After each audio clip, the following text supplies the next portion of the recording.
Hello everyone, welcome to another how-to video. In this video, I'm going to show you how to code and sign invoices and tickets in our platform. Of course, this is from an approver perspective. The first thing that the approver wants to do is open up the request to approve email, in which they will find the invoice number, their supplier's name, and the approved link. You want to click on the approved link, then it should take you to this page where you can see all the pending to approve invoices that you may have. You can click on the little eye to view an image of the PDF that has been sent out to you. Great. Now I'm going to select the invoice that I want to code and sign. Here you'll find the invoice number, the date, and the supplier's name. In this section right here, you are going to select the stamp template. You're going to enter all the data. After you enter all the data, you can always save that data for future use by naming the data and clicking save. You can access that stamp template data by clicking on this drop down and selecting the stamp template that you would like to use. It will autofill all the information for you.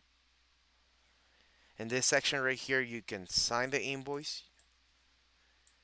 You can always update your signature by clicking on that button right here and save your signature for future use by clicking save. Right here, you're going to select the positioning of the stamp in the invoice. You can do so by clicking on the box that you want the stamp to display once you code and sign the invoice or ticket. So I want the stamp to display in the middle of the invoice.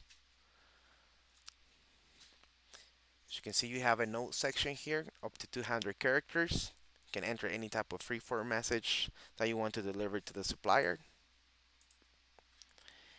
And now you just simply click on the button at the very bottom of the page to send the coded invoice.